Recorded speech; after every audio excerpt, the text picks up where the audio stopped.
অনেক আগের কথা। এক ধনাঢ্য ব্যক্তি ছিল যার স্ত্রী সন্তান বলতে কেউ ছিল না। একদা রাত্রে তিনি তার সকল কর্মচারীকে খানার দাওয়াত দিলেন।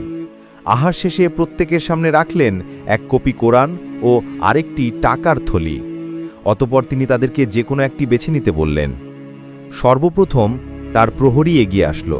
তাকে বললেন, বেছে নাও।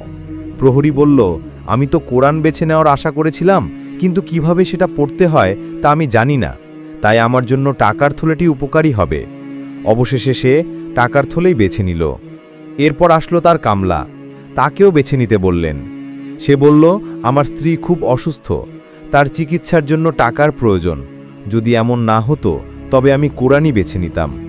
তারপর তিনি বাবুর্চিকে জিজ্ঞাসা করলেন। সে বলল, কোরআন পড়া আমার কাছে খুবই পছন্দনীয়, তবে আমার অনেক ব্যস্ততা, পড়ার মতো সময়ই পাই না, তাই আমি টাকার থলি বেছে নিলাম। শেষ পালাটি এলো রাখালের জন্য। এই ছেলেটি খুব দরিদ্র। তিনি তাকে বললেন, তুমি কোনটি বেছে নিবে? রাখাল উত্তর দিল, এটা সত্য যে আমি দরিদ্র, তবে আমি কোরআনই বেছে নেব, কারণ আমার মা আমাকে বলেছিলেন, মহান আল্লাহর কাছ থেকে পাওয়া একটি শব্দ সোনার চেয়েও দামি ও মধুর চেয়েও মিষ্টি। অবশেষে রাখালটি কোরআনই বেছে নিল। অতঃপর উহা খোলার পর সে এতে আরও দুটি খাম দেখতে পেল।